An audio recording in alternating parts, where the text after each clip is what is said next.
Kami bersyukur untuk pagi hari ini. Terima kasih untuk hadirat-Mu di tengah-tengah kami. Dan terima kasih untuk apa yang Tuhan sudah lakukan pagi hari ini mulai dari jam 7 sampai sekarang di tengah-tengah kami. Bapa, hati kami hari ini terbuka untuk Engkau. Lanjutkan apa yang Kau mau kerjakan di tengah-tengah kami. Tiba waktunya untuk setiap kami belajar, duduk dan mendengarkan firman Allah. Berbicaralah di tengah-tengah kami ya Bapa. Kami tahu Tuhan, setiap kami membutuhkan firman-Mu. Karena firman-Mu adalah pelita bagi kaki kami, terang bagi jalan kami. We need your word, Lord, because we believe one word from you can change our life forever. Dan kami buka hati kami pagi hari ini untuk Engkau. Berbicaralah, berfirmanlah di tengah-tengah kami. Dan hamba berdoa for spirit of revelation, spirit of wisdom turun di tengah-tengah kami. Baik hamba-Mu yang menyampaikan maupun kami semua yang mendengar. Bahkan hamba berdoa secara khusus untuk seluruh teman-teman keluarga yang ada di luar kota yang sedang menyaksikan streaming ini. Dimanapun mereka berada, bahkan ada yang di luar negeri, kami berdoa Engkau ada di tengah-tengah kami dan Engkau ada di tengah-tengah mereka. Berbicaralah juga buat mereka dan Roh Kudus, bahwa mereka boleh ketemu Tuhan, ngalami Tuhan melalui setiap pemberitaan firman-Mu.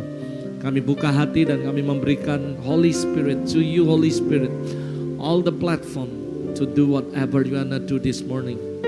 Lakukanlah apapun yang Kau mau lakukan Roh Kudus di tengah-tengah kami. Bahwa setiap kami boleh mengalami kebenaran-Mu dan kami dimerdekakan. Because you believe, we believe Lord. Kebenaran-Mu yang akan memerdekakan setiap hidup kami. Bekerjalah, ambil alih, urapi hamba-Mu dalam segala keterbatasan hamba. Biar hamba bisa menyampaikan tepat seperti apa yang Kau mau Tuhan. Dan hamba berdoa para malaikat orang kudus lakukan bagian kalian. Layani semua umat Tuhan yang di sini maupun di rumah. Supaya kami semua boleh mengalami Kristus secara nyata. Dalam nama Yesus kami memberikan segala hormat, pujian, kemuliaan bagi Engkau.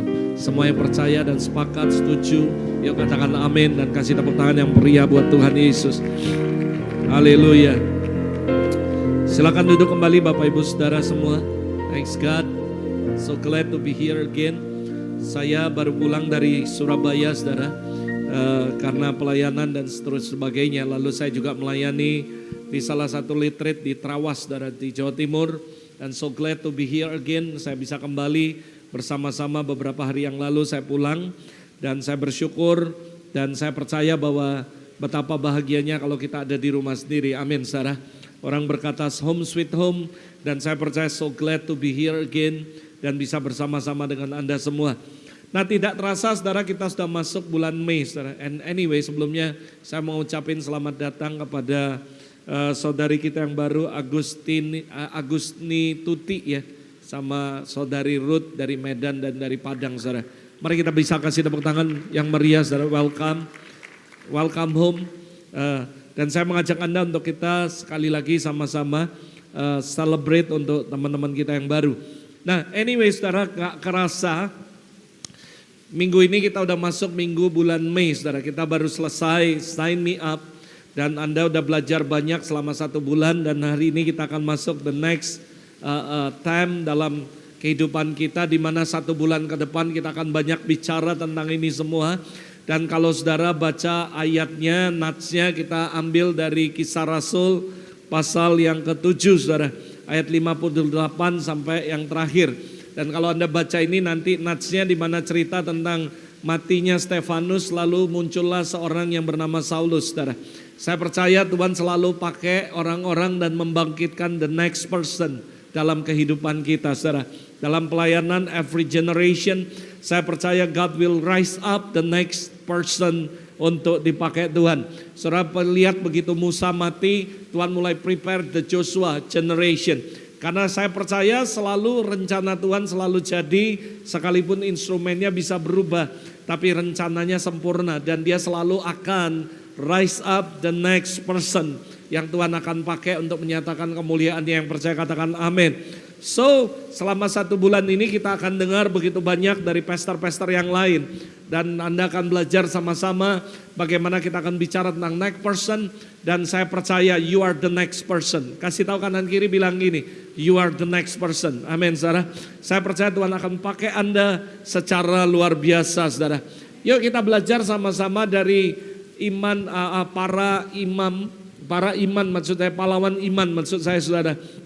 Dan saya belajar ketika Roh Kudus memberikan insight yang kuat di hati saya tentang the next person.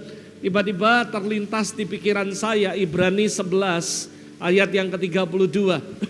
Tapi saudara kalau nanti saudara baca di rumah, baca dari pasal yang ayat yang pertama maksud saya saudara.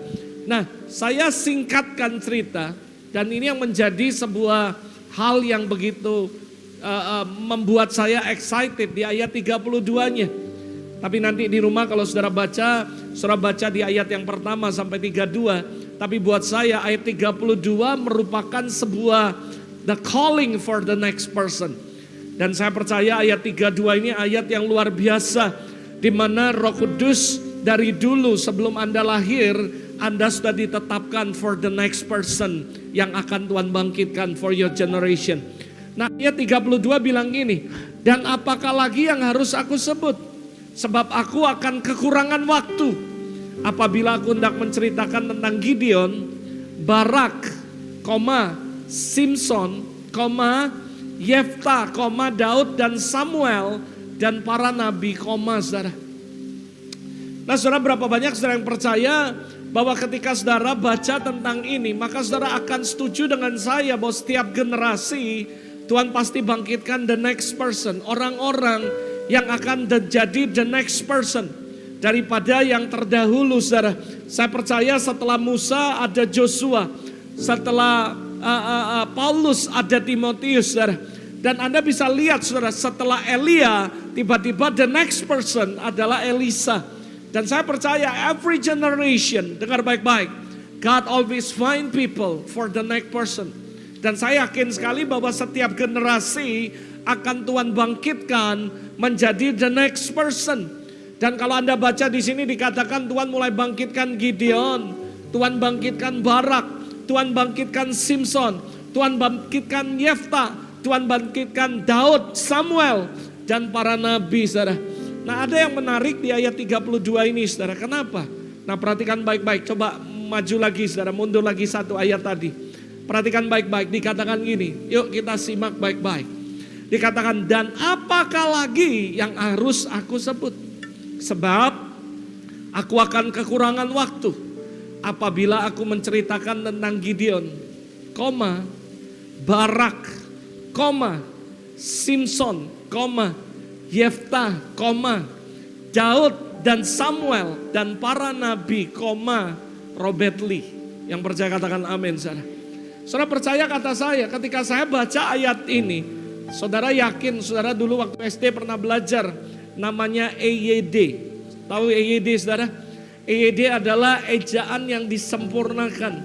Nah saudara, kalau saudara pelajari bahasa Indonesia, dikatakan tanda koma salah satunya digunakan di antara unsur-unsur dalam perincian berupa kata, berupa frasa, berupa bilangan, serta simpelnya penggunaan kata koma, dengar baik-baik, menandakan kalimat tersebut belum selesai. Yang ngerti katakan amin.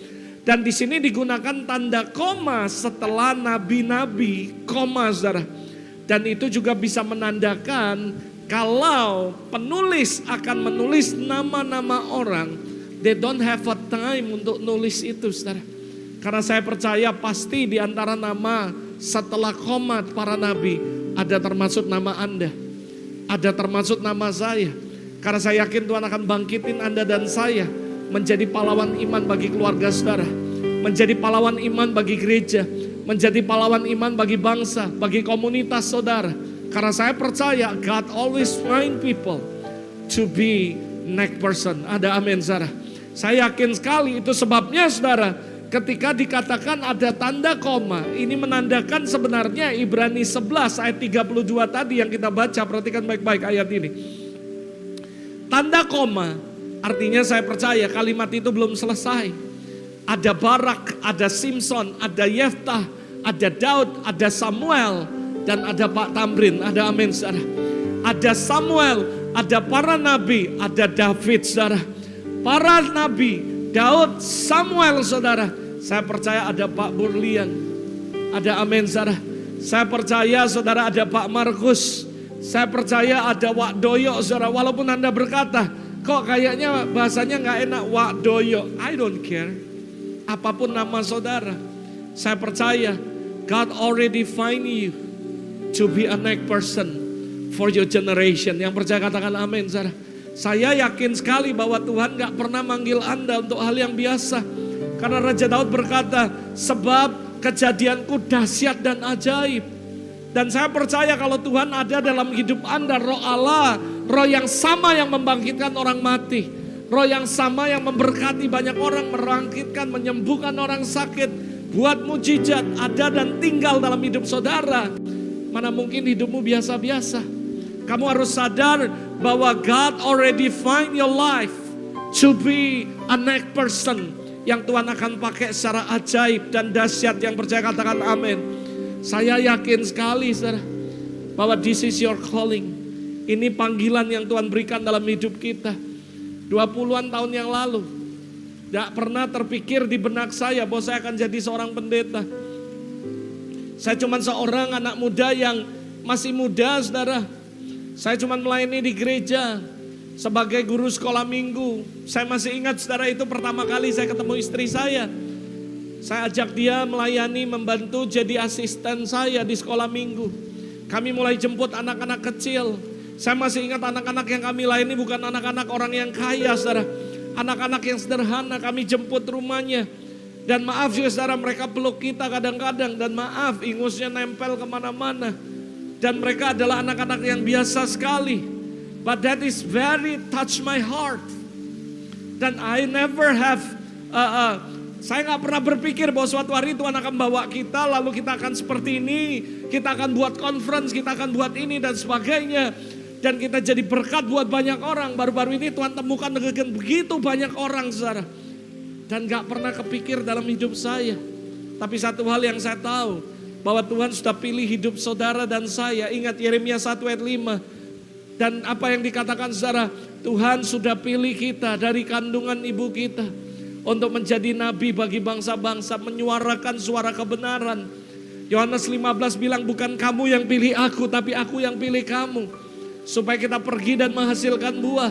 Saya percaya God already choose you to be a next person yang akan Tuhan pakai secara ajaib dan dahsyat. Yang percaya katakan amin. People don't believe, saudara, dengan apa yang kita lakukan. Saya masih ingat ketika pertama kali kita masih kebaktian di Hotel Budi. Lalu kita keliling, doa keliling ke tempat ini, di komplek ini, saudara. Dan kita berdoa dan saya mengarah ke atas tempat yang sekarang kita ada. Do you remember that? Kurang lebih hampir 20 tahun yang lalu. Lalu kita berdoa dan kita berkata, Lord, one day kita akan ada di atas itu. Tapi rasanya kayak mimpi, gak mungkin. Karena atas ini adalah salah satu tempat yang paling mewah. Salah satunya, kenapa? Satu-satunya bowling center di tempat ini dulu. Gak mungkin, dan waktu itu gak ada bowling di mana-mana, semua Palembang, cuman di sini. Dan buat kita ini tempat yang mewah dulunya. Ada amin, saudara. Lalu nobody believes, saudara, ketika kita berkata, one day kita akan di atas itu. Gak ada yang percaya. Karena kita cuma anak-anak muda yang ngumpuli uang gopek semua, uang monyet, saudara. Dulu ada 500 kertas gambarnya monyet. Setiap kali kolekte uangnya itu semua yang banyak. Karena kita anak-anak muda semua. Do you remember that? Kita dari tempat ini, lalu pertama kali kita kebaktian di Bumi Asi. Lalu setelah Bumi Asi kita pindah ke Warung Buncit, sekarang tutup sudah. Nah mungkin Anda gak ngerti, tapi kita remember, I always remember in all my life, the journey of faith, di mana Tuhan bawa kita. Dan habis itu dari Warung Buncit kita pindah lagi, di Karisima, Hotel Budi, lalu kita pindah ke sini, saudara. Di sini pun kita gak langsung di tempat ini. Pertama, The Dome of Palembang, lalu Harvest Center, lalu habis itu baru di tempat ini. Nobody believe, tapi ini sudah terjadi. Gak ada yang percaya gereja saudara sekarang bukan cuma jadi berkat bagi orang-orang jemaat, tapi gereja kita jadi berkat bagi banyak orang, bahkan bangsa-bangsa. Do you remember April kemarin kita baru selesai buat Paskah bersama di tempat ini. Ada ratusan gembala sidang meninggalkan Jumat Agung dan hari Minggu dan join with us together in this place. Dan orang bilang mimpi, mana mungkin pendeta mau datang gitu Jumat Agung. But kenyataannya tahun depan sudah ada kurang lebih 5 bus, saudara, minimum. Isinya semua pendeta, gembala sidang. They will join for the next conference di gereja ini, saudara. Mungkin Anda bilang, masa sih kita anak muda yang biasa-biasa bisa melakukan ini? Of course, because you are the next person yang Tuhan pakai untuk menyatakan kemuliaannya. Orang mungkin bilang, wah kalian pasti gereja yang isinya banyak orang kaya. Enggak juga, orang-orang yang sederhana. Anak-anak muda, mereka lihat leader-leader kita, mereka kaget. Johan khotbah, David khotbah, Nov khotbah. Anak-anak muda yang basically orang-orang yang sederhana awal-awalnya dulu. Pak Tuhan pakai mereka to be the next person yang Tuhan pakai secara dahsyat. Dan berapa banyak orang yang percaya Tuhan juga bisa pakai Anda semua to be a next person for His glory. Ada amin, saudara. Saya yakin setiap generasi pasti Tuhan akan bangkitkan. Saya selalu berdoa untuk Kevin, untuk Mimi, untuk teman-temannya yang lain semua yang saya nggak bisa sebut satu persatu, supaya mereka bisa nangkep, saudara. Supaya nangkep, saudara. Waktu zaman kami ada Pastor Robert, lalu habis itu muncul Johan, David, semuanya.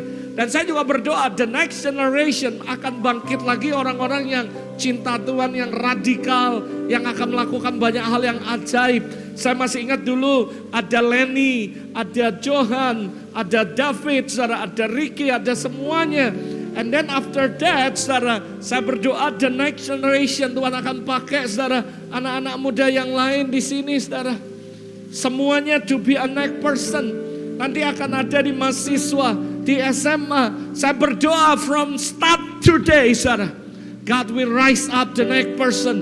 Saya berdoa anak-anak muda yang di sini, anak-anak kecil. Ayo jangan jadi anak muda yang biasa-biasa. Zaman saya, usia Anda, saya mati-matian cari Tuhan. Saya lakukan banyak hal. Saksinya adalah teman-teman yang ada di sini. Dan kalau Anda mau tahu gereja ini bisa ada. Bukan karena orang kaya, bukan karena orang hebat. Tapi anak-anak muda yang cinta Tuhan, yang memberikan hidupnya bagi Tuhan. Dan muncullah akhirnya gereja ini, saudara. Dan kalau Anda perhatikan, saudara, dengar baik-baik. Gereja ini bukan gereja yang gimana-gimana. And I'm very appreciate untuk Pak Swan, Ibu Swan. Yang start dari gereja ini awal, Pak Tamrin, Ibu Elis. Lalu papa mamanya Rian, saudara. Yang Pak Hartadi dan Ibu dan yang lain yang saya gak bisa sebut satu persatu. Teman-teman sebaya mereka ninggali gereja ini karena mereka berkata, itu gereja anak muda, isinya anak muda semua. Tapi mereka sampai hari ini, Papa Mama Johan, semuanya stay di sini. Sampai dengan hari ini. Dan tahukah saudara, kalau saudara perhatikan semuanya dengar baik-baik. Pak Markus dan sekeluarga, saya gak bisa sebut satu persatu, semua Anda. Dan mereka berkata, ngapain lu ke gereja anak muda? Isinya anak muda semua di situ. Pada hari ini saya bersyukur sama Tuhan, saudara. Kenapa? Because ada orang-orang yang mau memberi hidup mereka bagi Tuhan. God rise up the next person. Saya berdoa supaya remember your journey. Dan saya berdoa juga supaya rise up the next person. Saya berdoa Ricky dan Vian bisa melahirkan the next person, young people, teen, youth. Yang bukan cuma datang kebaktian, tapi mereka memberi hidup mereka untuk Tuhan. Dan melakukan hal yang ajaib bagi Tuhan. Become the next person. Karena saya percaya, setiap generasi pasti ada orangnya. Pasti ada orang kuncinya. Pasti ada orang yang akan Tuhan bangkitkan. To be a next person. Dan saya berdoa, yuk biar Anda semua bisa jadi the next person yang Tuhan akan bangkitkan. Yang percaya katakan amin, saudara. This is my pray. Yuk kita learn from the story in the Bible. Di dalam Hakim-Hakim, kalau Anda perhatikan sama-sama, saudara akan menemukan sesuatu yang ajaib sekali. Hakim-Hakim dimulai pasal yang ketiga ayat 7-11 dikatakan gini. Orang Israel melakukan apa yang jahat di mata Tuhan. Mereka melupakan Tuhan, Allah mereka, dan beribadah kepada Baal, para Arsyerah. Lalu bangkitlah murka Tuhan terhadap orang Israel, sehingga ia menjual mereka kepada Kusyan Rishyataim, Raja Aram Mesopotamia. Dan orang Israel menjadi takluk kepada Kusyan Rishyataim 8 tahun lamanya. Ayat yang ke-9, saudara. Lalu berserulah orang Israel kepada Tuhan. maka Tuhan membangkitkan seorang penyelamat bagi orang Israel, yakni Otniel, anak Kenas, adik Kaleb. Roh Tuhan menghinggapi dia dan ia menghakimi orang Israel yang maju berperang. Lalu Tuhan menyerahkan Kusyan Rishyataim, Raja Aram di dalam tangannya, sehingga ia mengalahkan Kusyan Rishyataim. Lalu amanlah negeri itu 40 tahun lamanya. Kemudian matilah Otniel anak Kenas, saudara. Nah, kalau Anda perhatikan, saya membuat sebuah bagan untuk kita mempelajari dan memperhatikan bagan ini bersama-sama. Bagannya seperti ini, perhatikan baik-baik. Ini bagannya, saudara. Kalau Anda melihat polanya seperti ini, saudara. Yang pertama, hakim-hakim selanjutnya Anda akan lihat, saudara, Ehud dibangkitkan. Hakim-hakim 3 ayat 12. Kenapa? Karena Israel memberontak. Lalu yang kedua, dikirim musuh yang hebat. Ayat 13 sampai 14. Lalu 13, 14, dikirim musuh supaya mereka bertobat. Ayat 15, mereka bertobat dan berseru sama Tuhan. Ayat 15, lalu dibangkitkan Tuhan seorang, the next person berikutnya. Namanya Ehud, katakan Ehud. Lalu apa yang terjadi? Ayat 30, mereka menang dan amanlah negeri itu. Dan kalau Anda perhatikan, seperti itu terus, saudara. Jadi Israel melakukan apa yang jahat di mata Tuhan. Pasal 3 ayat 7 tadi. Lalu apa yang terjadi? Tuhan kirim musuh yang hebat. Mereka ditawan, mereka dijajah. Lalu mereka mulai bertobat, sadar bahwa mereka meninggalkan Tuhan. Lalu mereka berseru sama Tuhan. And then Tuhan bangkitkan penyelamat dalam hidup mereka. Lalu apa yang terjadi? Penyelamat ini menyelamatkan mereka. Mereka menang perang dan aman negeri mereka. Lalu apa yang terjadi? Setelah aman, mereka lupa lagi. Dan the next, saudara, ayat yang ke-31. Namanya seorang Samgar, saudara. Hakim dibangkitkan lagi. Lalu menang lagi, saudara. Lalu kalau Anda pelajari Hakim-Hakim pasal 4 ayat 1. Sama, saudara. Israel memberontak lagi sama Tuhan. Lalu ayat 2 pasal 4. Musuh hebat dikirim lagi dalam hidup mereka. Lalu saudara ayat 3. Mereka bertobat lagi, mereka berseru lagi. Ayat yang keempat, lalu dibangkitkan seorang yang bernama Deborah. Lalu apa yang terjadi? Ayat 23-24, mereka menang dan negeri mereka aman kembali, saudara. Lalu berikutnya, saudara, pasal yang ke-6, ayat yang pertama, Israel kembali memberontak lagi sama Tuhan. Lalu apa yang terjadi? Ayat 2-6, pasal 6, musuh hebat dikirim lagi sama Tuhan. Lalu apa yang terjadi di ayat 7 pasal yang ke-6? Mereka bertobat lagi, berseru lagi sama Tuhan. Lalu apa yang terjadi di ayat 8 sampai 16? Maka dibangkitkan seorang yang bernama Gideon, the next person. Lalu apa yang terjadi? Pasal 7 sampai pasal 8, mereka menang dan negeri mereka aman, saudara. The next, saudara, dengar baik-baik. Saya akan always have the next person yang Tuhan siapkan bagi umatnya. Hakim-Hakim pasal 10 ayat yang ke-6, Israel memberontak lagi. Lalu pasal yang ke-7 pasal 10 ayat yang ke-7 sampai 9, musuh hebat dikirim lagi. Ayat 10 sampai 16, mereka bertobat lagi, berseru lagi. Pasal yang ke-11, Tuhan bangkiti seorang yang bernama Yeftah. Lalu habis itu apa yang terjadi? Pasal 12-13, mereka aman lagi, mereka menang lagi. Untung Tuhannya baik, saudara, sabar. Kalau Tuhannya saya, mungkin saya udah gak sabar. Mau berapa kali sih kayak gitu terus? Lalu kalau Anda maju lagi, move ayat pasal 13, ayat yang pertama, Israel berontak lagi. Lalu apa yang terjadi? Tuhan kirim musuh hebat lagi. Ayat yang kelima pasal 13, hakim dibangkiti, namanya Simson. Lalu apa yang terjadi? Di ayat 30 sampai 31 di pasal yang 13. Tuhan memberi mereka kemenangan dan mereka hidup aman. Dan masih banyak lagi. Dan yang saya tahu cuma satu, my conclusion, God always find people untuk menjadi the next person yang akan menyelamatkan umatnya. Yang percaya katakan amin. Kalau Anda baca dari pasal yang ketiga sampai pasal yang ke-10, apa yang Anda bisa pelajari? Ini yang saya pelajari, saudara. Dan ingat baik-baik. Selalu ada pola yang sama dan termasuk hari ini yang terjadi kepada gereja-gereja. Apa polanya? Yang pertama, mereka lupakan Tuhan dan meninggalkan Tuhan dan memberontak dari Tuhan. Setelah itu, polanya. Tuhan selalu mengirim musuh yang hebat kepada bangsa Israel. Ada proses, ada masalah, ada problem, ada tantangan. Dan akhirnya mereka sadar, lalu mereka bertobat, baru berseru sama Tuhan. Berapa banyak orang Kristen kalau udah ada masalah baru ingat Tuhan. Lagi aman, lagi diberkati, lupa semua sama Tuhan. Begitu ada masalah baru ingat Tuhan. Oh iya ya Tuhan, tolong Tuhan. Ini utang Tuhan kalau gak dibayar habis Tuhan, rumahku disita. Tapi waktu lagi diberkati aman, lupa mbak Tuhan saudara. Begitu ada masalah, Tuhan aku kena sakit nih, dokter vonis sekian bulan, lalu game over.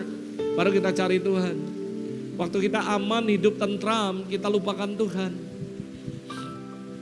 Nanti tiba-tiba ada masalah, ada tantangan, ada sakit penyakit. Baru kita ingat Tuhan dan berkata, Tuhan tolong aku. Tapi Tuhan tuh baik saudara. Bangsa Israel bertobat berseru sama Tuhan. Banyak orang baru berseru sama Tuhan. Tuhan, aku mau cari Tuhan sungguh-sungguh. Aduh Tuhan, aku ada masalah keluarga. Aduh Tuhan, suamiku selingkuh. Aduh Tuhan, aku gini. Aduh Tuhan. Baru dia cari Tuhan sungguh-sungguh. Lalu yang keempat, Tuhan selalu bangkiti penyelamat, penolong. Dan selalu God find the people for to become the next person. Selalu Tuhan bangkitin. Lalu apa yang terjadi? Mereka mengalami kemenangan, ada keamanan dari Tuhan. Dan tapi cilakanya setelah yang kelima, mereka balik masuk pola yang pertama lagi. Lupa lagi sama Tuhan. Kalau Anda pelajari dari pasal 3 sampai pasal 10 tadi, Tuhan kasih keamanan, mereka menang. 40 tahun mereka aman. Justru dalam comfort zone, itu yang paling bahaya. Mereka gak butuh Tuhan. Sama di tempat ini juga banyak. Saya gak ngomong di tempat ini gak ada tempat lain. Saya to the point. Saya gembala saudara, saya bapak rohani saudara. Saya mau membimbing Anda untuk jadi anak Tuhan yang takut akan Tuhan. Saya gak mau basa-basi sama Anda. Saya bukan pengkhotbah yang enak buat telinga saudara. Tapi saya mengasihi saudara. Saya kepingin hidupmu benar-benar ada dalam tangan Tuhan. Stay on the path, ada dalam rencana Tuhan. Dulu gitu, aduh utang gak ada duit, pokoknya melayani mati-matian. Sudah maaf nih saudara, ditolong Tuhan, berkurang hatinya.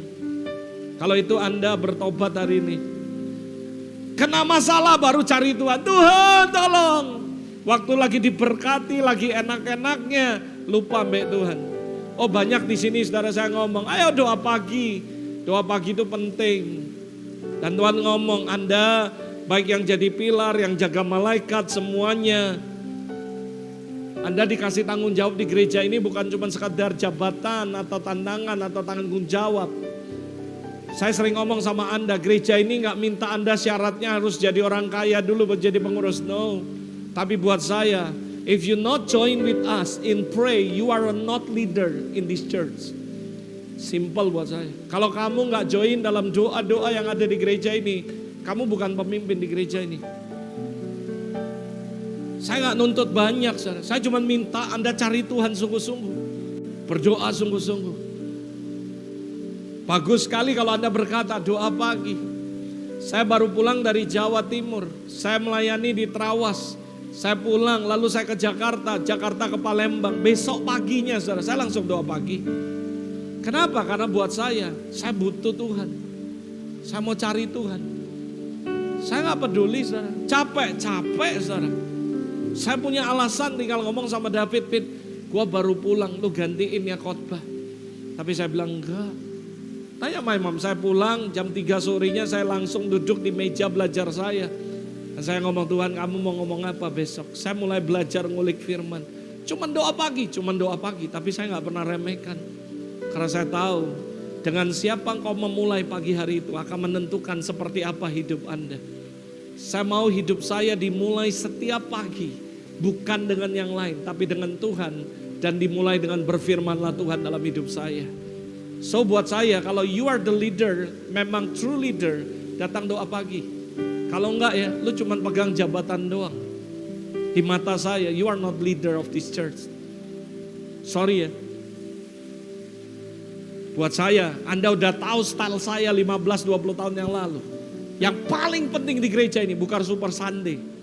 Bukan ibadah raya hari Minggu. Enggak. Saya enggak remehkan ibadah Super Sunday. Ini penting. Karena kita bisa fellowship, kita bisa dengar firman, kita bisa nyembah Tuhan sama-sama. But the most important yang ada di gereja ini adalah morning prayer 5 o'clock. Jadi kalau kamu merasa you are the leader, the key leader of the church, come morning prayer 5 o'clock in the morning. Jadi pesan saya cukup jelas buat semua Anda. Dengar baik-baik, buka telinga Anda. You wanna become the next person yang Tuhan pakai, come early morning 5 o'clock.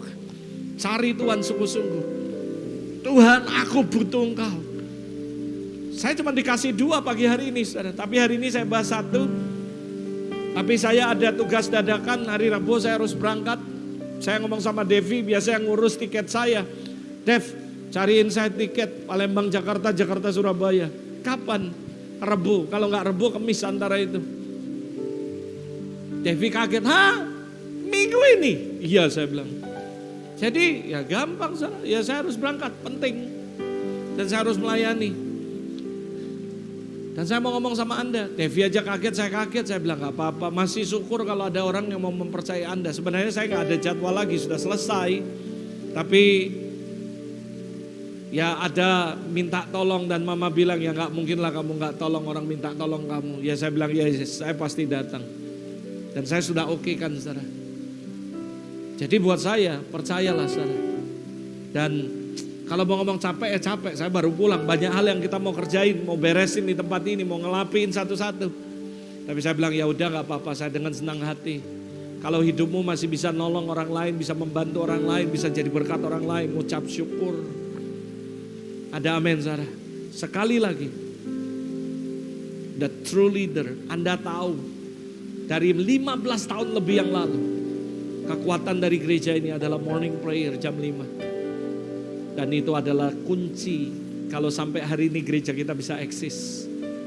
Karena kita cari Tuhan tiap hari. Message saya sudah jelas dari dulu. Doa itu penting sekali. Kita melayani bukan dengan kekuatan kita. Kita melayani dengan kekuatan Tuhan. Setiap hari Minggu kebaktian kita jam 9. Semua pelayan jam 7 datang, mereka sudah doa. Saya jam 6 saudara. Bahkan malamnya saya tetap masih di sini saudara. Tanya orang-orang yang teman-teman yang nginep di sini kemarin. Setiap malam sebelum hari Minggu, saya pasti akan berlutut di situ dan berdoa. Dan saya ngomong Tuhan, aku butuh Engkau besok. Aku gak bisa dengan kekuatanku. Aku butuh Tuhan. Aku mau waktu aku khotbah, bukan karena kuat gagahku, tapi bersama-sama dengan Engkau. Every Saturday, the reason kenapa saya nginep di sini. Karena saya mau spend time with God at the night. Dan pagi-pagi saya bangun, saya akan datang lagi sama Tuhan. So gereja ini udah jelas saudara. Kalau kamu mengatakan I want to become the next person di gereja ini, satu saudara, doa. Jangan males doa. Kalau Anda bilang, ngapain kebaktian jam 9 pastor? Saya jam 6 masuk sini saudara. Bahkan kadang jam 5. Bahkan kadang sebelumnya. Dan malamnya saya juga akan masuk ke sini dan berdoa. Karena kita mengandalkan Tuhan, bukan mengandalkan kita. Dan Tuhan kasih 2 hal. Yang pertama kemurnian, nanti saya akan bicara tentang kemurnian. Lalu the next saya akan bicara tentang integritas. Karena Tuhan bilang, kalau mau jadi the next person, harus punya integritas. Kalau mau jadi the next person, harus punya kemurnian yang cukup. Baru Tuhan bisa pakai to become the next person. Hari ini kita akan bahas tentang kemurnian nanti saudara. Tapi balik lagi ke sini. Yuk, what are the key to become the next person? Hari ini saya akan bicara mengenai kemurnian. Katakan kemurnian. Lebih kuat lagi 2 kali lipat. Kemurnian. Saya percaya Tuhan memberikan kemurnian sebagai sebuah kunci untuk kita bisa jadi the next person. Dan ini bukan sebuah kebetulan. Karena hari ini kita juga tadi pagi disuruh melakukan sebuah tindakan profetik. Dan itu bicara tentang kemurnian. Karena saya percaya Tuhan just wanna remind us again. Jangan sampai kita dihajar dulu, dikirimi musuh yang berat, baru kita berbalik sama Tuhan. Jangan sampai ketika kita ada masalah, problem, sakit, penyakit, baru kita mau melayani Tuhan, cari Tuhan sungguh-sungguh. Tapi Tuhan ajari kita, kamu harus datang ke Tuhan dengan kemurnian. Ingat Tuhan pernah kasih lihat Amam 4 pintu. Pintu yang pertama, orang Kristen rata-rata datang sama Tuhan karena kewajiban. Karena dia orang Kristen, kalau nggak ke gereja nggak datang ke Tuhan, rasanya nggak abdol. Kalau nggak ke gereja hari Minggu nggak Kristen namanya. Jadi dia datang cari Tuhan karena kewajiban. Yang kedua, orang datang ke Tuhan, orang Kristen, kebanyakan pintu yang kedua, yaitu apa? Kebutuhan. Mereka punya kebutuhan. Mereka pengen disembuhkan, mereka pengen diberkati, mereka pengen keuangan mereka diberkati. Padahal keliru kalau Anda datang ke gereja untuk minta diberkati. Anda datang ke gereja karena Anda mau bersekutu dengan Tuhan, bukan karena duit dan berkat. Ada amin, saudara. Lalu yang ketiga, mereka datang karena sebuah pintu ketulusan. Dan gak banyak orang yang datang tulus. Aku datang ke sini karena aku mau menyembah Tuhan, aku mau bersekutu dengan Tuhan. Gak banyak, tapi ada. Dan yang terakhir adalah kemurnian. Dan ini yang paling bagus kata Tuhan, yang sudah bersih pun terus dimurnikan. Nah, hari ini kita mau belajar tentang kemurnian. Sekali lagi, kemurnian itu penting sekali. Ada 3 fase sebelum kita jadi murni, benar-benar dimurnikan. Ada 3 proses yang Anda harus hadapi, baru Anda bisa benar-benar jadi murni seperti apa yang Tuhan inginkan. Yang pertama, be separated. Saudara harus dipisahkan. Learn from the story Samuel, saudara. Samuel adalah seorang anak kecil, tapi dia dipilih Tuhan to become the next prophet. Saudara, kalau Anda pelajari sebelum Samuel, Tuhan sudah tidak berbicara kepada bangsa Israel. Kenapa? Karena imamnya gak benar hidupnya. Zaman itu ada imam yang hidupnya gak benar. Lalu Tuhan tidak berbicara kepada bangsanya. Tidak ada pesan Tuhan, tidak ada nasihat, tidak ada nubuatan. Tidak ada sebuah apapun yang disampaikan oleh Tuhan kepada umatnya. Sampai akhirnya ada seorang anak kecil namanya Samuel kecil. Samuel kecil rela masa kecilnya be separated, dipisahkan, saudara. Saudara, Tuhan bilang kayak emas sebelum benar-benar jadi murni 24 karat dan mahal harganya. Hal yang pertama yang harus dilakukan, dia harus di-separated, dipisahkan. Dari apa? Dari batu, dari kotoran, dari semua sampah, saudara. Dan itu dibakar dengan api kurang lebih 1000 derajat Celcius. Dan itu ngeri sekali. Dibakar terus. Dan ini gak akan bisa jadi murni kalau gak dilakukan tahap yang awal, yang pertama, yang basic. Yaitu be separated, dipisahkan. Anda gak akan pernah bisa jadi murni, ada kemurnian sebelum be separated. Dipisahkan dulu, dipisahkan dari dunia.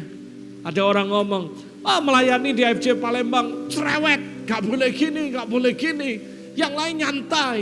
Masa melayani hari Minggu puasa? Saya ini capek. Mana ada tenaga melayani kalau puasa? Anak saya JJ waktu masih kecil, saudara, main drum. Dia puasa, saudara.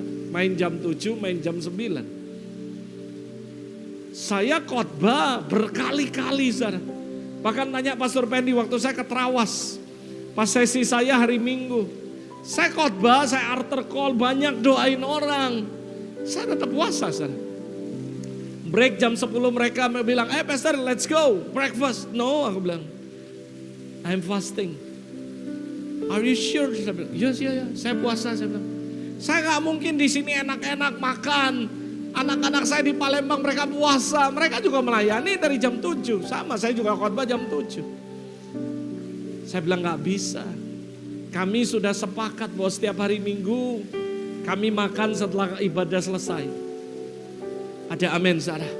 Buat saya itu bukan sekadar omongan doang, tapi saya lakukan dalam hidup saya. Puasa, saudara. Orang bilang, melayani depan kalian mesti gini, mesti gini. Buat saya gak apa-apa orang mau ngomong apa, saudara. Ada yang sampai nanyain saya, Kenapa sih setiap pastor Robert khotbah pasti pakai celana putih, gak pernah pakai celana yang lain? Saya gak peduli orang mau ngomong apa kek. Emang gue pikirin. Memang kita harus tampil beda. Bukan kita norak, bukan. Tapi kita harus pisah dari semuanya, saudara. Oh, apakah pakai putih lebih suci dari yang hitam? Enggak juga. Tapi minimal saya bisa diingatkan waktu saya lihat, oh hidup harus bersih, melayani harus putih, bersih. Dan harus murni. Ada amin, saudara.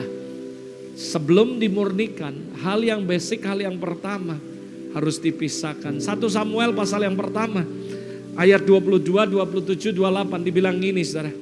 Tetapi Hana tidak ikut pergi sebab katanya kepada suami, nanti apabila anak itu cerai susu, aku akan mengantar dia. Ini bicara tentang apa? Samuel, saudara. Samuel kecil. Maaf ya, masih nyusuin. Nanti kalau sudah cerai susu, nggak susu lagi, baru aku akan antar. Maka ia akan menghadap kehadiran Tuhan. Dan catat baik-baik, dibilang, dan tinggal di sana seumur hidup. Wow. Bayangi, Hana ini sudah tua, gak punya anak, kepingin banget punya anak. Dan tiba-tiba dia berdoa sama Tuhan, dan Tuhan kasih dia anak. Lalu dia janji anak ini akan dikhususkan untuk Tuhan. Singkat cerita, anak ini lahir, lalu diajak oleh suaminya ke bait Allah. Dia bilang, nantilah, dia masih nyusui. Nanti kalau sudah cerai susu, gak nyusui lagi, aku akan antar dia ke dalam bait Allah. Dan dia akan tinggal di sana seumur hidupnya. Jadi Samuel kecil, dari kecil sudah dipisahkan dari dunia. Kecil-kecil orang tinggal di mana, apartemen semuanya atau di rumah, lalu bisa main sama teman-teman. Dia enggak, dia di bait Allah. Be separated. Oh, aku mau kayak Samuel, nabi yang luar biasa. Kalau Anda pelajari di Alkitab, salah satu the greatest prophet bagi bangsa Israel is Samuel. Dia yang mengurapi beberapa raja untuk Israel. Tapi kalau saudara baca, enggak terjadi begitu saja. Be separated. Dari kecil setelah cerai susu, dibawa ke bait Allah dan tinggal di situ selamanya. Halo. Dia enggak sempat main lagi sama kawan-kawannya. Banyak orang naif. Aku mau dipakai Tuhan kayak Ama. Aku mau dipakai Tuhan kayak si ini. Lah kamu gak pernah mau men-separate your life. Dari hal-hal yang duniawi. Dari hal-hal yang gak baik. Kau masih kompromi. Alkitab sudah jelas mengatakan. Jangan sama menjadi dunia ini. Berubahlah oleh pembaruan budimu. Supaya kamu ngerti mana kehendak Allah. Yang baik dan yang sempurna. Samuel kecil, dari kecil sudah dipisahkan. Ayat 27. Untuk mendapat anak inilah aku berdoa. Dan Tuhan sudah memberikan kepadaku apa yang kuminta daripadanya. Maka, ini catat baik-baik. Aku pun menyerahkannya kepada Tuhan. Seumur hidupnya, dengar baik-baik. Terserahlah ia kiranya kepada Tuhan. Wow. Jadi ceritanya Hana minta anak, gak dapet. Dan dia berdoa, dia nangis Tuhan kasih anak. Dan dia ngomong, aku dapat anak ini dari Tuhan. Ya terserahlah Tuhan. Pokoknya aku serahkan anak ini. Jarang ada orang yang kayak gini.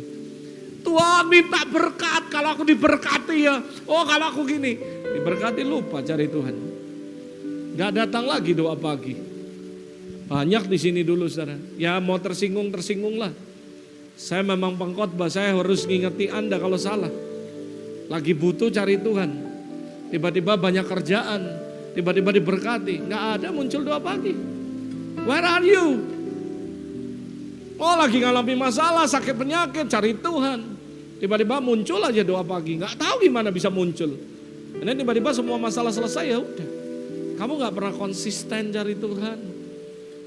Kalau mau cari Tuhan tuh konsisten. Ada amin saudara. Kalau memang mau cari Tuhan, bukan cuma waktu setelah doa dijawab.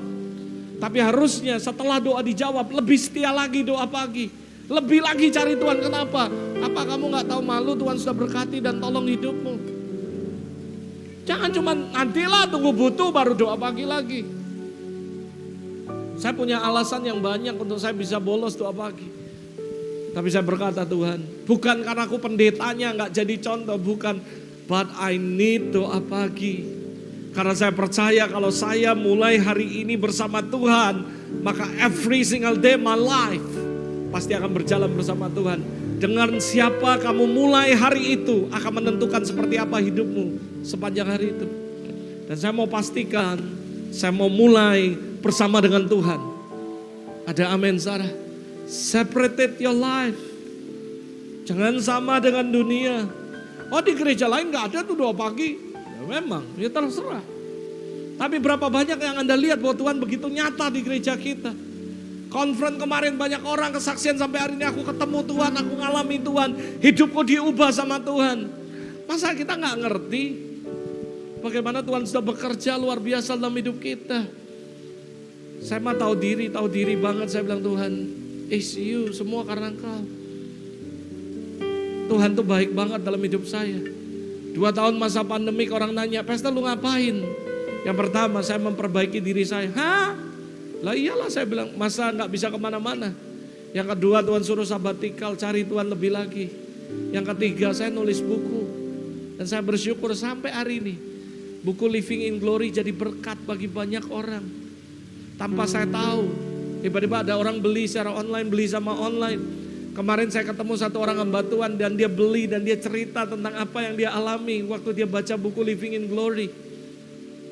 I'm so amazed dengan apa yang Tuhan buat. Beberapa hari yang lalu saudara, buku ini sudah diterjemahin dalam bahasa Inggris. Sekarang dalam masuk proses editing, lalu akan diluncurkan saudara dalam versi Inggris. Sudah done 100%. Tinggal saya serahkan ke Bobby, cek lagi ada yang salah nggak tulisan atau apa. Jangan sampai halamannya salah, lalu terakhir nanti Pak Rio akan mengedit semua huruf dan semuanya seperti buku yang pertama. Selesai, saya akan masukin itu di Play Store lagi. Jadi akan ada 2 versi, bahasa Indonesia dan bahasa Inggris. Kemarin pulang dari Trawas saya ketemu orang di Surabaya, ketemu dengan beberapa teman. Dan ada orang yang kenali saya dengan seseorang. Waktu ketemu ternyata dikenali lagi dengan temannya satu orang. Ternyata dia cuago banget bahasa Mandarin. Salah satu gereja yang terkenal sekali di Surabaya. Sangat dekat sama dia, dia sering translate ayat-ayatnya. And then dia bilang, saya akan bantu pastor untuk menerjemahkan ini dalam bahasa Mandarin. Jadi the third buku ini akan diterjemahkan dalam bahasa Mandarin, saudara. Saya percaya sebenarnya target saya Korea, saudara, karena saya punya teman di Korea. Tapi Tuhan shifting China dulu yang ketiga. Bahasa Inggris sudah done. Saya bersyukur untuk teman saya dari Jogja, baik sekali. Oh Tuhan, bukan uang yang jadi orientasinya. Dia bantuin saya sampai selesai bahasa Inggrisnya 100%. Sekarang habis ini akan dikerjakan dalam bahasa Mandarin. Dan buat saya, that is the Lord. Yang saya tahu cuma satu, saudara. Waktu kita be separated, saudara. Kamu akan lihat you are become the next person yang Tuhan akan bangkitin. Saya dibilangin Pastor Robert, kenapa lu gak pernah kasih tahu ada buku yang model kayak gini? Saya bilang, nanti kalau dikasih tahu kalian juga belum tentu percaya. Saya senyum, dia bilang gak boleh gitu Pastor. Buku ini sangat memberkati. Harusnya buku ini lebih banyak lagi orang tahu. Saya bilang, saya juga gak kemana-mana khotbah lalu bawa buku.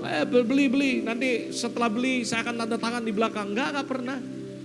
Dan saya khotbah udah banyak di tempat baru, saya gak pernah nawari jualan buku dan sebagainya. Karena saya tahu buku ini merupakan sebuah pengalaman pribadi saya dengan Tuhan yang kami tulis. Sebenarnya saya dan Mama lagi siapin buku yang berikutnya. Yaitu #ceritaku belum selesai. Cuman kami lagi nunggu momen baru kami akan rapikan. Supaya lebih greget lagi bukunya. Ada amin saudara. But the first, you must be separated. Dipisahkan. Oh dari hobi kita, dari ini kita, dari semuanya. Memang ingat Tuhan, ikut Tuhan gak enak. Yang ngomong ikut Tuhan jalan tol salah, saya kasih tahu ya. Ikut Tuhan sangkal diri pikul salib. Gak enak. Ada harga yang harus kamu bayar. Ikut Tuhan ya. Kamu mesti benar-benar bayar harga. Walaupun ada orang ngomong anugerah, hidupnya anugerah. Keselamatan pun kamu harus ngerjain. Gak bisa. Buat saya secara pribadi percayalah. Kemuliaan itu harganya mahal. Gak murahan. Ada amin saudara. Yang kedua saudara, step berikutnya setelah kamu dipisahkan, be separated. Yang kedua, be cleansed. Kamu harus be cleansed. Saudara mungkin bilang, kok gak cleansed bacanya? Saya ada guru bahasa Inggris saya, nanti saya dimarahin saudara. Saya bersyukur saudara, di gereja ini saya punya guru bahasa Inggris yang setiap kali kalau saya khotbah Inggris saya tanya beliau dulu. Lalu dia akan ajari saya spellingnya. Dia bilang, Pastor itu bacanya cleanse. Benar kan ya? Itu guru saya saudara. Dia selalu ngajari ke saya. Kalau spellingnya, tapi dia bilang, Pastor Robert improve-nya banyak sekali. Saya masih ingat pertama kali saya khotbah di Singapura, dia jadi penterjemah saya. Saya khotbah di Myanmar, do you remember that? 5.000 orang. Saya diketawain sama orang Myanmar. Karena saya khotbah bahasa Indonesia, Johan yang terjemahin bahasa Inggris. Dan buat mereka bahasa Indonesia itu lucu. Saya diketawain 5.000 orang. Tapi saya bersyukur after the next day, the next year, the next year, the next year, the next year. Saya terus latihan bahasa Inggris. Dan sampai suatu hari saya bisa khotbah dalam bahasa Inggris di Taiwan. Lebih dari 5 sesi. Tanya dia. Dan saya sampai hari ini tahu diri, itu guru saya. Mungkin secara Bible dia belajar dari saya. Saya gembalakan dia anak rohani saya. Tapi kalau bahasa Inggris, saya muridnya dia saudara. Dan dia selalu ngajar saya. Jadi saudara yang kedua, balik lagi, be cleansed. Ini saudara perlu dipilih, lalu dibersihkan saudara. Saudara dipisahkan terlebih dahulu, lalu dibersihkan. Emas murni 24 karat punya value yang mahal. Itu gak akan terjadi kalau gak yang pertama dipisahkan dulu dari tanahnya. Lalu setelah dipisahkan, maka akan dibersihkan saudara. Nah saudara dalam kehidupan Daud, dia mengalami begitu banyak be cleansed, saudara. Dalam kehidupan Daud, dia dibersihkan luar biasa. Daud sejak muda, dia gak pernah ambisi untuk jadi raja. Wong dia masih anak main dengan kambing domba, tiba-tiba Tuhan yang cari gara-gara sama dia. Kirim seorang nabi namanya Samuel kecil tadi setelah jadi nabi besar, dikirim ke rumah Isai untuk mengurapi salah satu anak Isai jadi raja. Karena Tuhan sudah menolak Saul. Karena Saul tidak taat sama Tuhan. Dan tiba-tiba dilihatilah Yoab, dilihati kakaknya Daud. Samuel hampir terkecoh mau mengurapi dia. Samuel berkata, wah inilah berdiri di hadapanku seorang raja Israel. Tuhan bilang, bukan ini. Lalu dia bilang, lalu siapa Tuhan? Lalu dia tanya, Isai masih ada gak anak? Ada sih, lagi main kambing sama domba. Berapa? 2-3 ekor doang yang digembalakan. Lalu tiba-tiba dipanggil, lalu diurapilah. Waktu diurapi jadi raja, pertanyaannya apakah Daud sudah jadi raja? Enggak. Tapi dia diurapi jadi raja. Dan dia dinubuati oleh Samuel bahwa dia akan menggantikan Saul jadi raja. Setelah itu saudara, bukan cuma dipisahkan, dia mengalami proses pembersihan dalam hidupnya. Berapa kali dia mau dibunuh, dikejar. Bahkan pertama sebelum dia mengalahkan Goliat, dia dihina oleh Goliat. Dia dihina oleh Saul, dia dihina oleh keluarganya. Bahkan kakak-kakaknya ngomong, ngapain kamu di sini? Lalu Saul juga berkata sama dia, nggak percaya semuanya. Dia dibersihkan semuanya. Bahkan dengar baik-baik, setelah dia jadi raja pun dia tetap dibersihkan sama Tuhan. Suatu hari dia jatuh dalam dosa dengan Batsheba. Lalu tiba-tiba seorang nabi Nathan diutus dan dia tegur Daud di depan banyak orang. Dan Daud dibersihkan lagi sama Tuhan.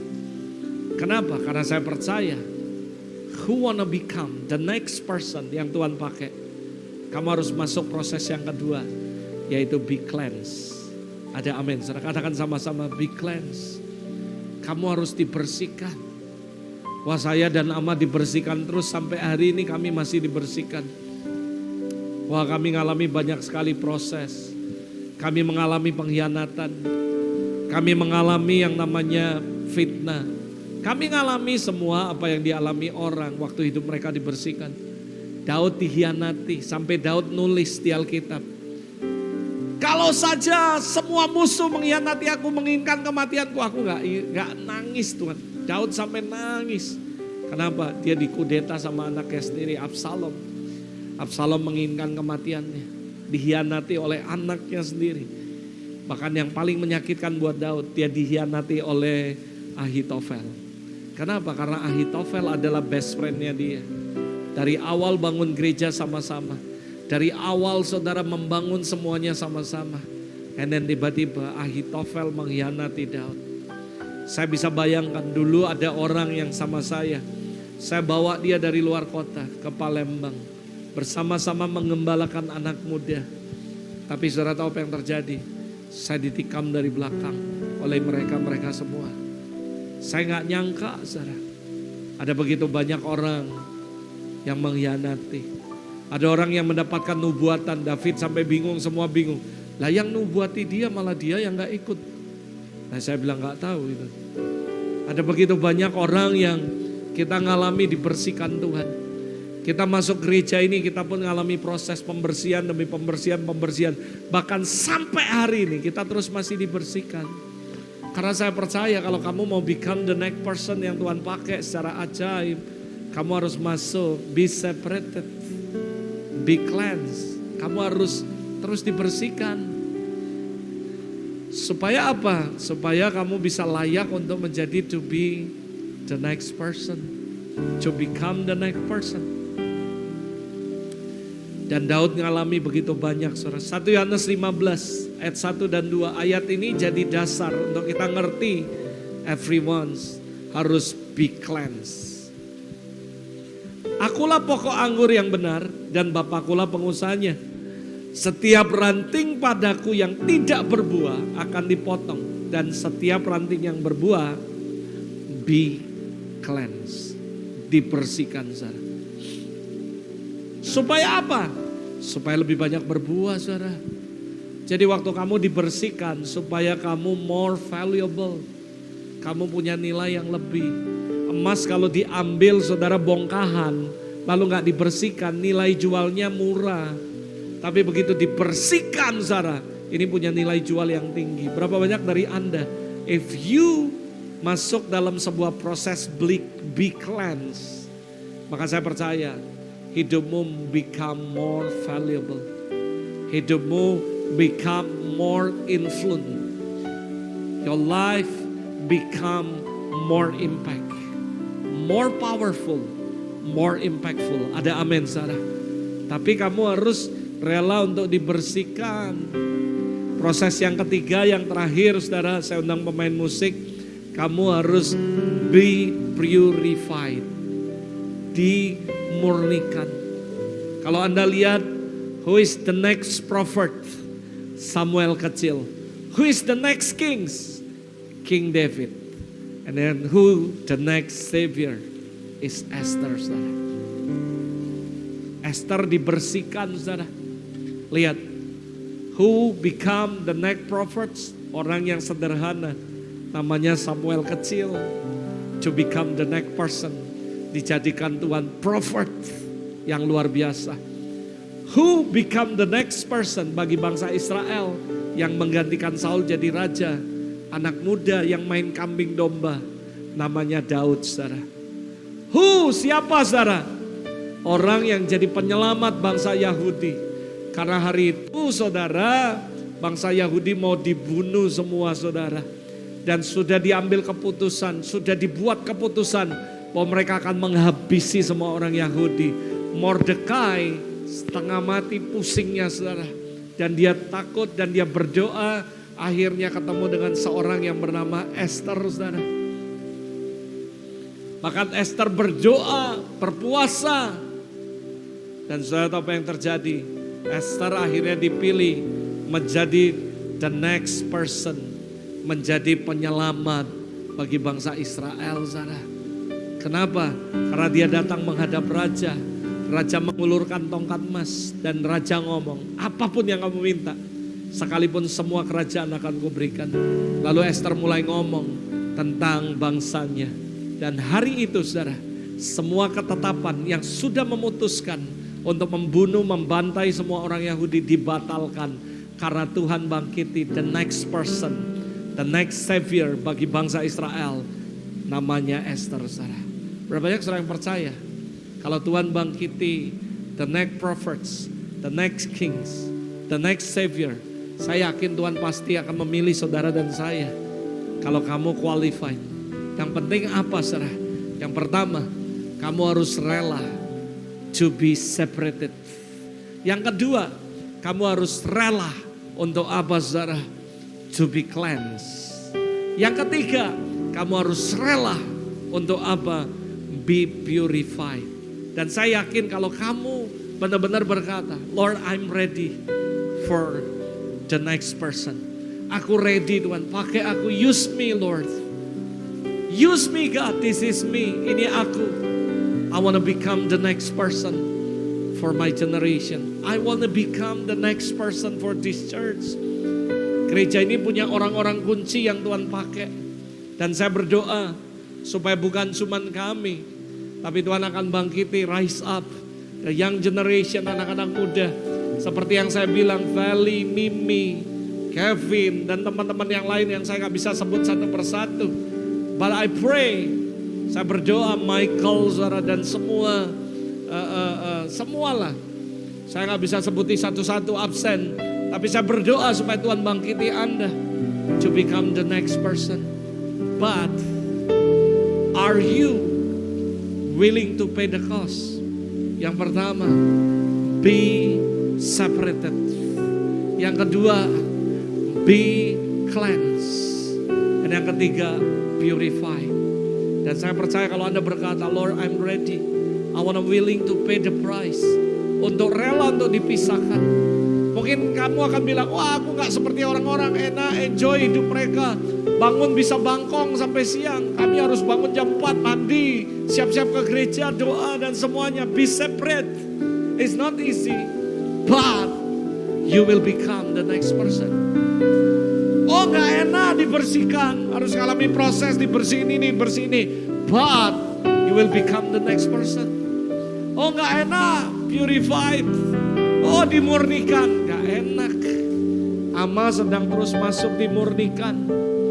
Terus dimurnikan. Saudara, kalau saudara pelajari tentang Esther, mengerikan saudara. Kenapa saudara Esther mengerikan? Karena dia dibersihkan, dipisahkan. Dia gak boleh kemana-mana, dipisahkan khusus. Lalu habis itu dibersihkan, diolesi minyak. Selama berapa? 12 bulan. 6 bulan minyak sakai, 6 bulan minyak wangi-wangian, dan itu gak enak. Di scrub terus, kotoran daki semua hilang dan sakit sekali. Ngalami yang namanya pembersihan. Lalu terakhir dikasih wangi-wangian, baru dia menghadap raja. Baru akhirnya dia dapat perkenanan. Tapi kamu jangan lihat satu harinya. Satu hari ketemu raja satu malam, but preparationnya 12 bulan. Berapa banyak saudara yang percaya waktu kita mau ketemu raja di atas segala raja, we need preparation, katakan preparation. Apa itu preparationnya pastor? Be separated, be cleansed, and purified. Kalau kamu lakukan ini, I believe you will become the next person. Are you ready for become the next person? Siapa yang siap untuk jadi the next person? Tuhan akan pakai Anda secara ajaib. Saya masih ingat Johan, saudara, waktu ikut saya masih kecil, masih celana pendek, nakalnya minta ampun. Kasihan mamanya waktu itu, nakal banget ini anak. Tapi Tuhan rise up dia for become the next person. Hari ini dia jadi tulang punggung dalam keluarga, jadi berkat dalam keluarganya. Kenapa? Karena God rise up him to become the next person. Saya masih ingat dulu waktu kami melayani anak muda yang kami layani 600 lebih waktu itu, 20 tahun yang lalu. Kenapa? Karena Tuhan rise up the next person. Pahlawan-pahlawan iman. Johan, Lenny, semua mereka ambil alih di sekolah mereka. Mereka teriak doa di sekolah mereka. Tuhan lawat sekolah kami. Orang bilang gila kalian, terlalu ekstrim. Tapi mereka take over the school. Dan mereka mimpin doa di sekolah mereka. Mereka khotbah di kelas, mereka khotbah di jalan, mereka khotbah di mana-mana. Ketemu orang mereka selalu ngomong. Dan mereka bawa jiwa. Dan mereka jadi the next person. Dan that is cikal bakal gereja ini. Jadi kalau Anda lihat gereja ini dimulai dari orang-orang anak muda yang seperti itu. Sampai hari ini gereja ini bisa ada. I'm very appreciate untuk apa yang Anda lakukan. But my pray ketika saya renungkan ini doa saya, Tuhan, rise up the next person. Feli, Mimi, saudara semua lah, Devi, semua yang ada di sini, Efraim lah, Moses lah, semua. Jangan jadi anak muda yang biasa-biasa. Bilang, Lord, I wanna willing to pay the price. Kamu boleh tanya Ibu Elis bagaimana cara kami hidup waktu kami masih muda. Anda bisa tanya Pak Tamrin, mereka saksi hidup bagaimana cara kami hidup. Saya berdoa benar-benar waktu saya siapi korban ini, saya ngomong, Tuhan, aku doa buat mereka supaya mereka lahir bahkan lebih dari waktu kami dulu merintis gereja ini. Saya berdoa, dengar ya, jangan main-main dengan masa mudamu. Tuhan bisa pakai kamu. Kamu bisa lihat gereja ini bisa ada karena dulu anak-anak muda seperti kalian, seusia kalian yang memberi hidupnya untuk Tuhan. And I have very great expectation. Dan saya ngomong, Tuhan, bangkiti mereka untuk jadi penerus kami. Kalau dulu kami lakukan sampai akhirnya bangun gereja model kayak gini, saya berdoa mereka akan menjadi the next person yang Tuhan pilih untuk luar biasa. Ada amin, Sarah. Dan saya terima kasih untuk orang-orang tua yang masih attend di sini, masih stay di gereja ini. Kami juga butuh Anda sebagai penasehat, sebagai pengingat, dan juga sebagai pengayom. Anda yang tua-tua, ayomi anak-anak muda, karena kadang-kadang mereka suka kebablasan. Jadi tidak ada satupun di gereja ini yang gak berguna. Semua kita berguna. Dijadikan Tuhan the next person for our generation. Yang percaya katakan amin. Yuk kita beri sama-sama, angkat tanganmu. Thank you Lord. Terima kasih Tuhan. I have decided to follow Jesus, no turning back, no turning back. I have decided to follow Jesus, no turning back, no turning back. I have decided to follow Jesus, no turning back, no turning back. I have decided to follow Jesus, no turning back, no turning back.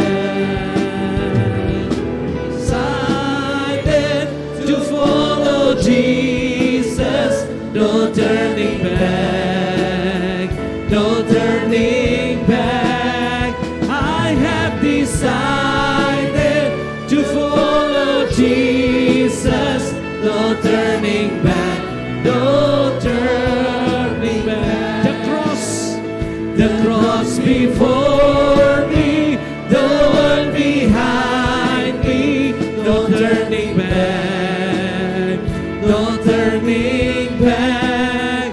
The cross before me, the one behind me, no turning back, no turning back. The cross before me, the cross before me, the one behind me, no turning back, no turning back.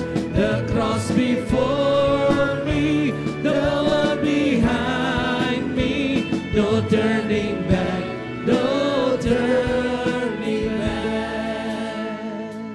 Hari ini saya mau berdoa secara khusus untuk setiap Anda. Khususnya setiap orang yang berkata, Lord, I'm ready to become the next person for you and for your kingdom. Saya tahu ini tantangan yang gak murahan. Tapi setiap Anda yang berkata, Lord, I want to become the next person. I'm ready, Lord. Secara jujur saya sama Pastor Pendi sering bahas tentang ini. Dulu di zaman saya, kuat sekali youth di tempat ini. Tapi sekarang karena transisi, semua kita semuanya jadi dewasa, menikah, punya anak, Sehingga saya ngomong sama Pastor Pendi, kayaknya kita ya sekarang ya kehilangan gregetnya yang untuk SMA-nya dan kuliahnya. Dulu kita kuat sekali di situ. Tapi sekarang kita menuju masa transisi, tiba-tiba kita udah jadi dewasa semua, jadi keluarga semua. Johan dulu yang the key person di youth, sekarang mereka sudah berkeluarga, udah ini, udah kerja. Dan kita terjadi pergeseran. Saya gak ngomong bahwa anak youth di sini gak bagus, gak on fire, gak, jangan salah kaprah. Tapi saudara, saya remind 20 tahun yang lalu, we are very strong bergerak di youth. Pokoknya kita geraknya, buat semua sekolah kita habisin saudara. Pokoknya setiap sekolah ada anak kita, ada perwakilan kita. Ya Ibu Eli saksinya, Pak Tamrin saksinya, orang-orang tua di sini yang udah lama ikut kami dia tahu. Kita bergerak so strong banget. Tapi sekarang memang karena kita kerja, semua kita udah kerja, udah punya anak, bebannya beda. Bahkan beberapa dari mereka ngomong, yalah pastor udah bukan muda lagi, udah bukan tua lagi. Buat saya, mungkin Anda ngomong gitu biasa, tapi buat saya itu gak biasa. I really pray and prepare for long time. Saya berkata Tuhan, rise up the new generation. Yang lebih gila, lebih radikal dari waktu zaman kami. To become the next person. Saya percaya saudara, gereja ini percayalah saudara. Kita gak nyari, cari pengusaha, jangkau orang kaya, jangkau pengusaha. No. Even anak SMA yang lebih banyak sampai banyak pun, welcome. Gak ada masalah dengan gereja ini. Kita gak pilih harus ini, harus pengusaha, harus ini. Buat kami gereja ini udah jelas. Our mission statement is people our mission. Artinya mau anak kecil, mau anak muda, mau anak SMA. Selama itu people, that is our mission. Saya rindu berdoa benar-benar. Karena kadang-kadang saya lihat saya rodok greget pen. Dulu zaman kita ya, wah semua kita libas semua sekolah-sekolah. Hari ini saya gak melihat ada kekuatan di sekolah yang banyak saudara. Walaupun ada beberapa anak kita sekolah di situ sih. Tapi beda, mereka just follower. Tapi di situ dulu kita ada, kita jadi penggerak. Setiap doa, kegerakan semuanya kita ada di situ. Dan hari ini ketika saya mempersiapkan khotbah the next person, this is really my desire.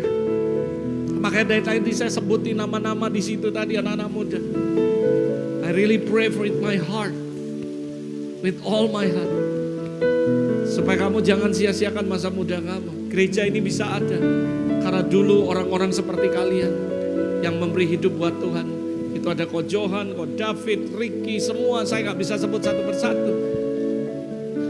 Dan kami semua memberi total untuk Tuhan. Sampai akhirnya gereja ini ada. Saya berdoa benar-benar this is from my heart. Supaya Tuhan rise up you to become next person. Siapa dari Anda berkata, Lord I want to become the next person. Angkat tanganmu sama-sama di hadapan Tuhan. Angkat tanganmu, angkat tanganmu. Hari ini secara khusus saya minta supaya Roh Kudus membangkitkan Anda to become the next person.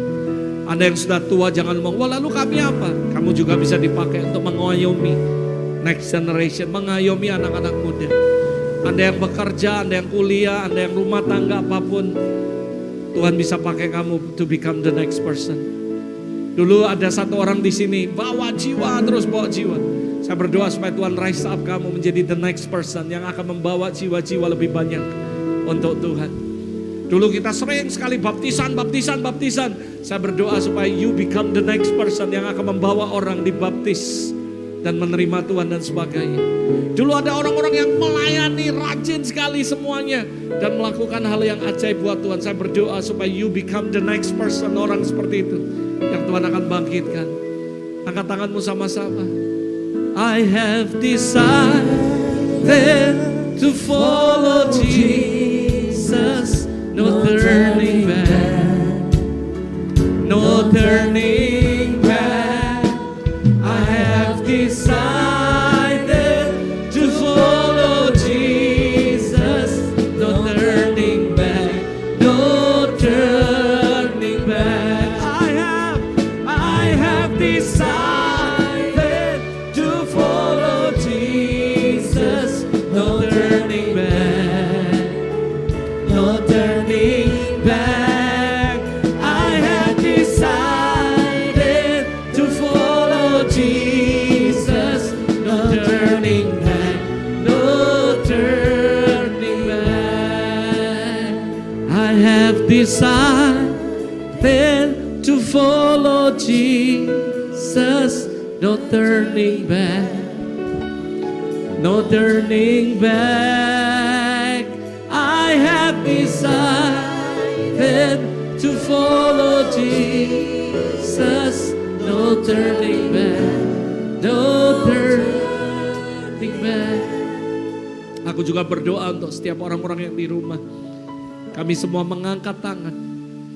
Lord, use us, pakai kami to become the next person for your kingdom.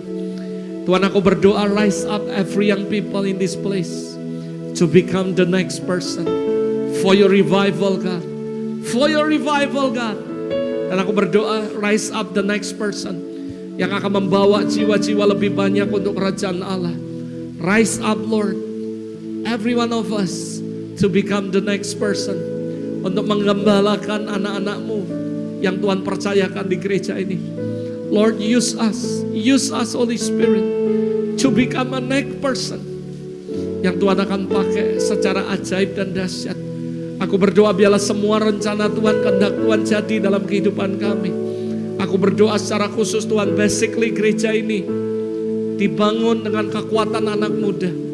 Dan aku berdoa, rise up again, Lord, the next person. The next person, rise up, Lord. Rise up, the next person.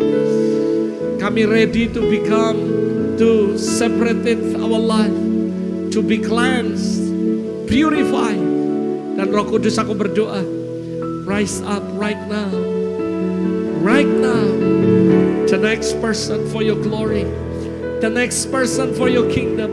The next person for your church, God. Untuk gerejamu di tempat ini. I bless them, I bless them. I bless them, I bless them, Holy Spirit. Thank you, Lord, thank you, Lord, thank you, Lord. Bolehkah sebelum saya tutup kebaktian ini, saya undang anak-anak muda, anak SMA, anak kuliah, dan anak-anak SMP bisa maju ke depan. Saya undang Johan, saya undang teman-teman yang lain. Yuk kita berdoa supaya mereka benar-benar menjadi orang yang akan Tuhan bangkiti, menjadi the next person untuk membawa jiwa sebanyak-banyaknya untuk Tuhan. Come on, come. Yuk maju ke depan. Johan bisa datang ke sini, David, teman-teman yang lama. Yuk sama-sama pray for them. Gak usah malu, come on. Anda mungkin dibilang anak muda. Saya gak pernah remehkan kekuatan anak muda.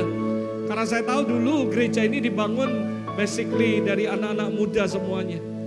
Tuhan bisa pakai kamu untuk membangkitkan hal yang lebih ajaib lagi. Angkat tanganmu, angkat tanganmu. Saya minta Johan, David bisa turun. Berdoa buat mereka. Saya berdoa, Anda jangan mikir, wah anak kecil, anak muda. Saya kasih tahu buat Anda, dulu kami mulai gereja ini dengan anak-anak muda. Anak-anak kecil yang gak punya modal, gak punya uang. Tapi Tuhan bisa pakai secara ajaib. Saya berdoa supaya Tuhan benar-benar pakai Anda to become the next person. Lord, I pray, I impart it. Aku impartasikan your spirit upon them, oh God. Aku berdoa, rise up them, Lord. Holy Spirit, rise up them to become a next person for your glory, for your kingdom. I pray, Lord, your spirit right now kuasai mereka. Sekalipun mereka anak-anak muda, tapi aku percaya ketika roh Tuhan turun dalam hidup mereka, mereka akan jadi manusia yang berbeda. I pray, Lord, kan Tuhan pakai secara ajaib. Gereja ini gak pernah meremehkan anak-anak muda yang kecil. Karena kami tahu basically kami mulai gereja ini dari mereka semua seperti kami. Holy Spirit, I pray right now in the name of Jesus. In the name of Jesus, in the name of Jesus. In the name of Jesus, Lord, I bless them. I bless them, I bless them, Holy Spirit. Use them, Lord, with amazingly. In Jesus' name, use them. Use them for your glory. Use them for your glory, God. Use them for your glory. Lord, I pray, rise up. Use them to become the next person.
juga berdoa untuk setiap orang-orang tua yang sampai hari ini masih setia bersama-sama kami. Tuhan, kurang lebih puluhan tahun mereka berjalan bersama-sama dengan kami di tempat ini. Sampai gereja ini bisa ada sampai hari ini kami tahu.